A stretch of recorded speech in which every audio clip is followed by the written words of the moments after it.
बिस्मिल्लाहिर्रहमानिर्रहीम। अस्सलाम वालेकुम। लेट्स सी आज की क्या एनर्जीज़ हैं। स्टे पॉजिटिव जनरल रीडिंग होती है ये।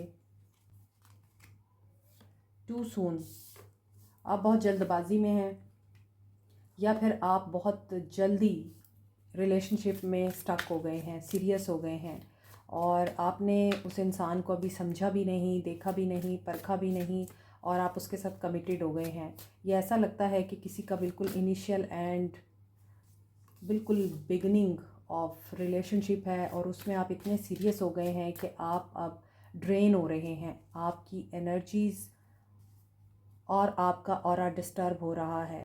इन मैसेज के साथ तो मुझे ऐसा लग रहा है कि कुछ लोग बहुत जल्दी एक ऐसे रिलेशनशिप में इंडल्ज हो गए, एंग्रॉस्ड हो गए और उस रिलेशनशिप के साथ इतने सीरियस हो गए कि आपको लग रहा था कि आप उनके साथ कमिटेड रिलेशनशिप में आ चुके हैं और वो आपको अपनाएंगे। लेकिन with the passage of time आपको ये रियलाइज़ हुआ कि ऐसा कुछ भी नहीं है और मे बी उस इंसान की तरफ से आपको इनकार मिल गया और आपको ऐसा लगा कि ये तो आपकी लाइफ का सबसे बड़ा लॉस हो गया है। दूसरी तरफ कुछ लोग ऐसे हैं कि आप लोगों ने बिना तस्दीक किए इस इंसान को अपना आप दे दिया और अब आप लोग ड्रेन हो रहे हैं और आपका लव पर भरोसा ख़त्म हो चुका है। हो सकता है आप लोग इतने वल्नरेबल हो गए और आपने ट्रूली चीज़ों को अंडरस्टैंड नहीं किया।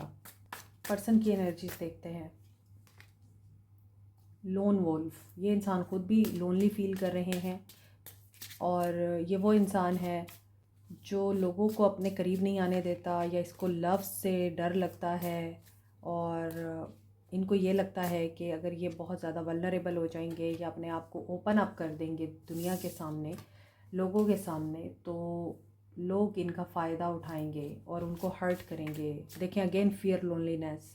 हालांकि ये अलोन रहना नहीं चाहते, ये चाहते हैं कि इनके इर्द गिर्द बहुत से लोग रहें, लेकिन हो सकता है ये इंसान हमेशा ही ऐसे रिश्तों में स्टे करता रहा है जो इसके लिए बुरे थे और ये इसलिए स्टे करता रहा क्योंकि ये अपने आप को लोनली फील करता था और ये अपनी कंपनी को एंजॉय नहीं कर सकता था। इसीलिए इस इंसान ने कुछ ऐसे लोगों को अपनी ज़िंदगी में अलाउ कर दिया जिन्होंने इस इंसान को अकेलापन महसूस कराया है। टू अटैच्ड, हो सकता है ये बहुत कंट्रोलिंग है, इनकी सोच इतनी ख़राब हो चुकी है, माइंड ख़राब हो चुका है कि ये एक तो अकेले रहने से भी डरते हैं, या तो ये बहुत ज़्यादा अटैच्ड हैं, या तो ये आपको बहुत ज़्यादा कंट्रोल करके रखते हैं और हो सकता है कि ये एक लम्हे के लिए भी आपको अकेला नहीं छोड़ते या आपके ऊपर बहुत ज़्यादा चेक एंड बैलेंस रखते हैं और या फिर ये हो सकता है कि ये बिल्कुल ही पास नहीं आने देते। इन्हें fear of intimacy and love है, अनवर्दी। इस इंसान को सेल्फ़ इस्टीम का इशू है। इस इंसान को लगता है कि कोई भी इससे प्यार नहीं कर सकता, कोई भी इसको चाह नहीं सकता और ये डिज़र्व ही नहीं करता कि कोई इसे चाहे, तो इसलिए रिश्ते में तकलीफ़ और परेशानियां ज़्यादा हैं। Fated to be alone. See again alone की एनर्जी आ रही है। ये पर्सन लूनर वोल्फ है। ये पर्सन खाम में विक्टिम बनना पसंद करता है। इस इंसान ने मोहब्बत पर गिव अप कर दिया हुआ है और इसको ये लगता है कि अकेले रहना ज़्यादा बेहतर है बजाय रिश्ते में रहने के। और देखें ये रिट्रीट कर रहा है।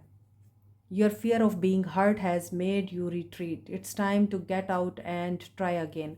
हालांकि ये चाहता है कि ये ट्रस्ट करे, ये चाहता है ये ताल्लुक़ में आगे बढ़े, ये चाहता है चीज़ें इसके लिए ठीक हों, लेकिन इस इंसान की थिंकिंग और जहन इस इंसान को बहुत ज़्यादा अपसेट करते हैं। सीकिंग परफेक्शन, इनको ऐसा लगता है कि ये परफेक्ट होने के बावजूद एनफ नहीं होंगे किसी के लिए। बिस्मिल्लाहिर्रहमानिर्रहीम। अस्सलाम वालेकुम माय सोल फैमिली मेम्बर्स।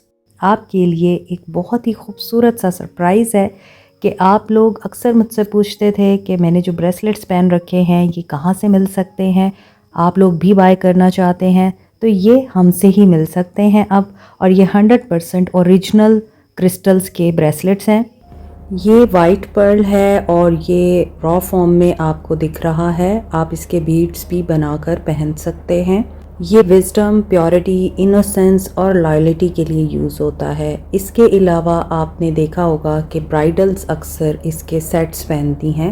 अगर आप अपनी लाइफ में गुड लक, गुड फॉर्चून, दौलत, विजडम, लॉयल्टी को अट्रैक्ट करना चाहते हैं तो आप इसे पहन सकते हैं। अगर आप लोग अपनी लाइफ में प्यार को, मोहब्बत को अट्रैक्ट करना चाहते हैं, अपना रिलेशनशिप स्ट्रेंथन करना चाहते हैं, अपने रिलेशनशिप को हील करना चाहते हैं और अपने अंदर पॉजिटिव अनकंडीशनल लव की, सेल्फ लव की एनर्जी को एक्टिवेट करना चाहते हैं तो इसके लिए है रोज़ क्वार्ट्स। रोज़ क्वार्ट्स आपकी ज़िंदगी में ही नहीं बल्कि आपकी शादीशुदा ज़िंदगी में भी, लव लाइफ में भी हैप्पीनेस और सुकून लेके आता है। इसके 2 साइजेस हैं। जो लोग बड़े बीट के ब्रेसलेट्स अफोर्ड नहीं कर सकते वो छोटे बीट्स वाले ब्रेसलेट्स ले सकते हैं। Another is amethyst. और आपको पता है एमथीस्ट क्रिस्टल एक तो आपकी रूहानी तवानाई को एनहेंस करने के लिए यूज़ होता है, आपकी नींद के पैटर्न को बेहतर बनाने के लिए और साइकिक एबिलिटीज़ को भी एनहेंस करता है, आपके इर्द गिर्द नेगेटिव एनर्जीज़ को भी एलिमिनेट करता है और आपको प्रोटेक्ट रखता है। आपकी सिक्स सेंस को यानी इंट्यूशन को भी स्ट्रॉन्ग बनाता है, फोकस आपका बहुत अच्छा कर देता है, कंसंट्रेशन लेवल इंक्रीज़ कर देता है। अगर आप कम बीट्स के ब्रेसलेट बनवाना चाहते हैं, पेंडेंट, रिंग, इयर रिंग्स बनवाना चाहते हैं तो वो भी बन सकते हैं। लेकिन एक बात जहन में रखिएगा, ये ओरिजिनल ब्रेसलेट्स हैं इसलिए इनकी कॉस्ट ट्रीटेड क्रिस्टल्स के ब्रेसलेट से ज़्यादा होगी। मज़ीद डिटेल्स के लिए आप डीएम कर सकते हैं या फिर बायो में दिए गए व्हाट्सएप नंबर पे मैसेज कर सकते हैं। Thank you. कंपैरिजन।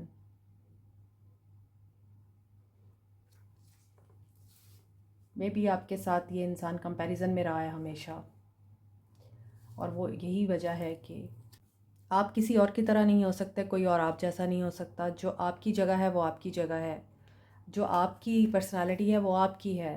तो आप अगर किसी इंसान को ये अलाउ कर देते हैं कि वो आप में किसी और को ढूंढे तो ये आपका कसूर है, ये आपकी गलती है। Too busy. और कई बार ऐसा भी हुआ है कि ये इंसान अपने आप को बिज़ी शो करते हैं और आपको हमेशा इस इंसान ने वही फ़ील कराया है जो ये ख़ुद है, जो इस इंसान के अंदर आप लोगों को देखने को मिलता है। नेगेटिविटी और हमेशा तन्हाई का रोना रोते रहना, हमेशा लोगों को अपने लिए बुरा समझना और इल्ज़ाम देना लोगों को कि इसकी वजह से ये हो गया था, उसकी वजह से ये हो गया था। अपनी किसी भी चीज़ की, अपने किसी भी काम की कभी भी अकाउंटेबिलिटी ना लेना। गेटिंग क्रम्स, तो ये आपको क्रम भी देते हैं, ब्रेड क्रम्स, और हमेशा आपको ये शो कराते हैं कि ये बिज़ी हैं। आज की एनर्जी में लग रहा है फ़ियर ऑफ लॉस। इस इंसान को बहुत ज़्यादा फ़ियर है अकेले रहने का, खो जाने का किसी के, और ये लूज़ नहीं करना चाहता कोई ऐसी चीज़ या फिर रिलेशनशिप आपके साथ जिसमें ये इंसान दोबारा चांस ले सके। यहाँ ऐसा लग रहा है ये इंसान आपको खोना भी नहीं चाहता और आपको ये सही तरह से ट्रीट भी नहीं करता। Not my type. सी, आज की एनर्जी में मुझे लग रहा है कि आप लोग ओपन हैं अब दूसरे लोगों के लिए। आपको भी ये लगने लगा है कि इस इंसान के लिए मैं इनफ नहीं हूँ। सो मुझे अब अपनी लाइफ को फोकस करना चाहिए। Not talking, fear of cheating. इस इंसान को ट्रस्ट इश्यूज़ भी हैं आप पर, स्टेइंग स्टक। और इस इंसान ने वही बात है, आपको कंट्रोल करने की कोशिश की है, आपको लेट को भी नहीं करना चाहता और आपको अपनाना भी नहीं चाहता। आपके अंदर दूसरों को भी तलाश करता है और आपको इस चीज़ का एहसास भी दिलाता है कि आप वर्दी इनफ नहीं हैं और आप वो नहीं हैं जो ये चाहता है। आपसे कभी बात करता है, कभी नहीं करता। आपको कम्युनिकेट करते हुए हो सकता है मेंटल टॉर्चर भी देता है, क्लैरिटी नहीं देता, और आप डिस्कस करना चाहते हैं इस इंसान के साथ लेकिन आपको ये अलाउ ही नहीं करता। इस वजह से आपको लगता है कि आप स्टक हो गए हैं, तो आपको मूव ऑन करना चाहिए। ये शायद आप पर ट्रस्ट नहीं कर पाते हैं, वो इनके अपने डाउट्स हैं, कुछ सदमे हैं इनके जिनको ये नहीं भूल सकते। टू मच हो गया ये आपके लिए भी। एज इशू में भी आप लोगों के बीच में एज गैप है, तो इस वजह से भी आपको लगता है कि या तो आप इसके लिए इनफ नहीं हैं या फिर ये आपके लिए इनफ नहीं है। आप इस इंसान को बहुत कुछ दे चुके हैं। अपार्ट फ्रॉम इट के ये आपके साथ कंपैटिबल था या नहीं था, आपके साथ इस इंसान की केमिस्ट्री थी या नहीं थी। एज गैप की वजह से आप दोनों के दरमियान मेंटल कॉन्फ्लिक्ट या मेंटल डिस्टेंसेस भी रहे हैं, और हो सकता है आपके ख़यालात, बिलीफ सिस्टम इतने डिफरेंट थे कि अब आप लोगों को ये लगता है कि if I am not enough for him, he is free to move on. Rejection is always a protection. आज की एनर्जी में इस इंसान के फेयर नज़र आ रहे हैं, इस इंसान की नेगेटिव एनर्जी दिखाई दे रही है, नेगेटिव माइंडसेट दिखाई दे रहा है, और बहुत ज़्यादा नज़र आ रहा है कि ये इंसान हो सकता है कि आप लोगों को हर्ट करे और आप अपने गार्ड अप कर लें। आप रिजेक्शन को as a defensive mechanism use करें और कॉन्फिडेंस के साथ आप मूव ऑन कर लें। मे बी ही और she wants to be in an open relationship, जिसमें आप लोग बाउंड नहीं होते एक दूसरे के साथ, कमिटेड रिलेशनशिप में। तो ऐसी एनर्जीज़ आज की दिख रही हैं। ये आपको पता होगा कि आपके पर्सन या पार्टनर वाकई इस एनर्जी में रहते हैं या नहीं रहते, और अगर रहते हैं तो move on, don't stay in the toxic and abusive relationship.